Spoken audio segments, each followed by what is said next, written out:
संविधान सभा संविधान सभा के गठन का विचार सर्वप्रथम मानवेंद्र नाथ राय द्वारा 1934 में रखा गया। वर्ष 1934 में स्वराज पार्टी द्वारा संविधान सभा के गठन का प्रस्ताव रखा गया। 1938 में पंडित जवाहरलाल नेहरू ने भारत के संविधान निर्माण हेतु वयस्क मताधिकार की बात कही। जवाहरलाल नेहरू की इस मांग को ब्रिटिश सरकार ने सैद्धांतिक रूप से मान लिया और यही प्रस्ताव वर्ष 1946 में अगस्त प्रस्ताव के नाम से जाना जाता है। ब्रिटिश सरकार के द्वारा 1942 में क्रिप्स मिशन संविधान निर्माण हेतु भारत भेजा गया सर स्टैफर्ड क्रिप्स के नेतृत्व में, जिसे मुस्लिम लीग ने दो स्वायत्त राज्यों की मांग के कारण अस्वीकार कर लिया। द्वितीय कैबिनेट मिशन द्वितीय विश्व युद्ध के बाद ब्रिटेन में लेबर पार्टी के नेतृत्व में क्लेमेंट एंटनी प्रधानमंत्री बने और एक नई सरकार का गठन हुआ। लेबर पार्टी ने 3 सदस्यीय उच्च स्तरीय समिति का गठन किया और इसे भारत भेजा। इस 3 सदस्यीय समिति को कैबिनेट मिशन कहा गया। ये मार्च 1946 को भारत पहुंची। कैबिनेट मिशन योजना 1946 में ब्रिटिश सरकार द्वारा भारत में सत्ता के हस्तांतरण की योजना बनाने के उद्देश्य से भेजा गया एक उच्च स्तरीय प्रतिनिधि मंडल था। कैबिनेट मिशन योजना के जो सदस्य थे 3 सदस्य थे, जिसमें लॉर्ड पैंथिक लॉरेंस इस मिशन के अध्यक्ष, सर स्टैफर्ड क्रिप्स व्यापार बोर्ड के अध्यक्ष और एवी एलेक्जेंडर नौसेना मंत्री थे। इस कैबिनेट मिशन योजना का उद्देश्य था भारत को स्वतंत्रता प्रदान करने की योजना बनाना, भारतीय नेताओं के बीच समझौता करना ताकि एक अंतरिम सरकार बनाई जा सके, भारत के लिए संविधान निर्माण की प्रक्रिया तय करना। कैबिनेट मिशन योजना की जो मुख्य सिफारिशें जो थी, उसमें पहली जो थी संघीय व्यवस्था, इसमें भारत एक संघ होगा जिसमें प्रांत और रियासतें शामिल होगी। दूसरा इसका विशेषता महत्वपूर्ण थी, 3 समूह ग्रुप्स होंगे जिसमें प्रांतों को 3 समूह बांटने का प्रस्ताव था, ग्रुप ए, ग्रुप बी और ग्रुप सी। ग्रुप ए में हिंदी बहुल क्षेत्र थे जिसमें उत्तर वाला भाग भारत का, मध्य बॉम्बे और मद्रास। ग्रुप बी में मुस्लिम बहुल पश्चिमी क्षेत्र, इसमें बलूचिस्तान, पंजाब, सिंध इत्यादि शामिल थे। ग्रुप सी में मुस्लिम बहुल पूर्वी क्षेत्र जो हम बंगाल और आसाम। उसके बाद हम देखें संविधान सभा का गठन। एक संविधान सभा का गठन होगा जो भारत का संविधान बनाएगी। संप्रभुता नहीं लेकिन पूर्ण स्वायत्तता। भारत को अभी स्वतंत्र राष्ट्र का दर्जा नहीं परंतु पूर्ण स्वशासन मिलेगा। पाकिस्तान की मांग को अस्वीकृत किया गया, मुस्लिम लीग द्वारा की गई पाकिस्तान की मांग को नामंजूर किया गया कैबिनेट मिशन योजना में। परिणाम जो थे इसके, संविधान सभा का गठन हुआ, कैबिनेट मिशन की सिफारिशों के द्वारा संविधान सभा का गठन किया गया। 9 दिसंबर 1946 को संविधान सभा की पहली बैठक हुई जिसमें कांग्रेस ने भाग लिया लेकिन मुस्लिम लीग ने इसका बहिष्कार किया।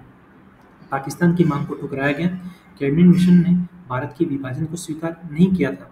मुस्लिम लीग ने इसे पहले स्वीकार किया लेकिन जब मांगें पूरी नहीं हुई तो उसे वापस ले लिया और इसे प्रत्यक्ष कार्रवाई दिवस डायरेक्ट एक्शन प्लान 16 अगस्त 1946 को ऐलान किया। तीसरा इसको जो परिणाम था, सांप्रदायिक तनाव और दंगे भड़के। मुस्लिम लीग की सीधी कार्रवाई के बाद बंगाल, बिहार और अन्य स्थानों पर भयंकर दंगे भड़क उठे। भारत में मुस्लिम और हिंदू एकता की अंतिम कोशिश असफल हो गई। चौथा इसका परिणाम था अंतरिम सरकार का गठन। 2 सितंबर 1946 को अंतरिम सरकार बनाई गई जिसमें कांग्रेस शामिल हुई। मुस्लिम लीग बाद में 26 अक्टूबर 1946 को इसमें शामिल हुई लेकिन उसने बाधाएं खड़ी की और सरकार का सहयोग नहीं किया। भारत के विभाजन का मार्ग प्रशस्त हुआ। कैबिनेट मिशन योजना की असफलता के कारण अंततः ब्रिटिश सरकार को भारत का विभाजन मानना पड़ा।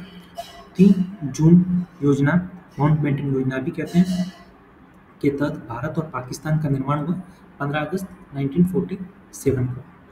संक्षेप में हम इसका कैबिनेट मिशन योजना का निष्कर्ष देखें तो कैबिनेट मिशन योजना भारत को एकजुट करने का अंतिम प्रयास थी जो नेताओं की असहमति और सांप्रदायिक तनाव के कारण असफल रही। इस असफलता ने भारत के विभाजन का रास्ता साफ किया। अब संविधान सभा के गठन के बारे में जो मुख्य बिंदु है उसको हम चर्चा करते हैं। भारत की संविधान सभा वह संस्था थी जिसने संविधान बनाया। इसका गठन कैबिनेट मिशन योजना 1946 की सिफारिशों के आधार पर किया गया। इसमें प्रमुख संविधान सभा के गठन के बिंदु हैं। इसकी घोषणा की गई, हमको मालूम है, कैबिनेट मिशन योजना मार्च 1946 को। गठन की तिथि जुलाई 1946। चुनाव प्रक्रिया शुरू। पहली बैठक हुई जो 9 दिसंबर 1946 से। अध्यक्ष स्थायी बने डॉक्टर राजेंद्र प्रसाद और स्थायी अध्यक्ष जो इस संविधान सभा के पहले थे वो सचिदानंद सिन्हा साहब थे। ड्राफ्टिंग कमेटी मतलब प्रारूप समिति के अध्यक्ष डॉक्टर बाबा साहब अम्बेडकर। कुल सदस्य प्रारंभ में 389 सदस्य, बाद में 299 किए गए हुए। और संविधान सभा में संविधान को लागू होने की तिथि जो बताई जाती है वो है 26 जनवरी 1950। फिर संविधान सभा की संरचना के बारे में पढ़े तो इसमें कुल 389 सीटें थी।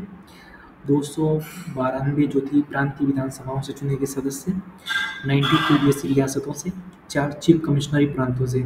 चुनाव अप्रत्यक्ष थे, यानी प्रांतीय विधानसभाओं में अपने प्रतिनिधि चुने थे। महत्वपूर्ण घटनाओं के बारे में देखें तो 9 दिसंबर 1946 को जो है पहली बैठक में मुस्लिम लीग ने इसका बहिष्कार किया संविधान सभा की। 11 दिसंबर 1946 को डॉक्टर राजेंद्र प्रसाद संविधान सभा के स्थायी अध्यक्ष बने। 13 दिसंबर 1946 को पंडित नेहरू ने उद्देश्य प्रस्ताव प्रस्तुत किया। 22 जनवरी 1947 को उद्देश्य प्रस्ताव पारित हुआ। 29 अगस्त 1947 को ड्राफ्टिंग कमेटी का गठन हुआ। 26 नवंबर 1949 को संविधान सभा ने संविधान को अंगीकृत किया और 26 जनवरी 1950 को संविधान लागू हुआ और भारत बना एक गणराज्य। संविधान सभा की जो विशेषता थी इसमें देखें जाए संविधान सभा ने लगभग 2 वर्ष 11 माह 18 दिन तक काम किया। कुल 11 सत्र हुए और 165 दिन इस पर बहस चली। संविधान सभा ने लोकतांत्रिक धर्मनिरपेक्ष गणराज्य भारत की नींव रखी। निष्कर्ष जो हम देखें संविधान सभा का, तो भारत की संविधान सभा ने एक समावेशी सर्वजन हितकारी लोकतांत्रिक संविधान तैयार किया जो आज भी भारत के शासन की आधारशिला है। अगर हम दलवार सीटों का विवरण संविधान सभा में देखें जुलाई 1946 के चुनाव के आधार पर, तो भारतीय राष्ट्रीय कांग्रेस की जो सीटें थी 208, मुस्लिम लीग को 70, लेकिन पहले बहिष्कार किया। अखिल भारतीय अनुसूचित जाति संघ अम्बेडकर जी द्वारा समर्थित 15 सीटें, सिख प्रतिनिधि की जिस 6, कम्युनिस्ट पार्टी ऑफ इंडिया 1, अन्य स्वतंत्र और अल्पसंख्यक प्रतिनिधि जो थे वो 36 थे। कुल 339 प्रांतीय प्रतिनिधि थे। रियासतों के प्रतिनिधि 93 नामित किए गए थे, वे चुनाव के जरिए नहीं आए थे। संविधान सभा की समितियों पर एक नजर डालते हैं। भारत की संविधान सभा ने संविधान निर्माण हेतु कई महत्वपूर्ण समितियों का गठन किया था। ये समितियां विभिन्न विषयों पर रिपोर्ट तैयार करती थी जिनके आधार पर संविधान का मसौदा तैयार हुआ। संविधान सभा ने कुल 22 समितियां गठित की थी, जिनमें से कुछ प्रमुख और प्रभावशाली समितियां निम्नलिखित है। पहला प्रारूप समिति गठन 29 अगस्त 1947 को, अध्यक्ष डॉक्टर बाबा साहब अम्बेडकर। कार्य संविधान का अंतिम मसौदा तैयार करना, यह सबसे महत्वपूर्ण समिति थी। उद्देशिका समिति, अध्यक्ष पंडित जवाहरलाल नेहरू। कार्य संघ के स्वरूप, शक्तियों और संघीय ढांचे को तय करना। राज्यों का संविधान समिति, अध्यक्ष पंडित जवाहरलाल नेहरू। केंद्र और राज्यों के बीच शक्तियों का विभाजन तय करना। प्रांतीय संविधान समिति, अध्यक्ष सरदार वल्लभ भाई पटेल। कार्य राज्यों के प्रशासन की रूपरेखा तय करना। मूल अधिकार समिति, अध्यक्ष सरदार वल्लभ भाई पटेल। कार्य नागरिकों के मौलिक अधिकारों की सिफारिश करना। अल्पसंख्यक अधिकार समिति, अध्यक्ष हर्षुख दास धर्मशासी। कार्यकारिणी थी इसके अध्यक्ष। रिपोर्ट पटेल समिति को दी। कार्य धार्मिक और सांस्कृतिक अल्पसंख्यकों के अधिकारों का निर्धारण करना। नागरिकता समिति, अध्यक्ष डॉक्टर राजेंद्र प्रसाद। कार्य भारतीय नागरिकता की शर्तों को तय करना। भाषा समिति, लैंग्वेज कमेटी जो 2013 में थे इसके अध्यक्ष थे। राष्ट्रभाषा और अधिकारिक भाषाओं का चयन करना इसका कार्य था। संविधान की सलाहकार समिति, अध्यक्ष सरदार पटेल। कार्य मूल अधिकार, अल्पसंख्यक अधिकार, जनजाति क्षेत्रों का प्रशासन आदि।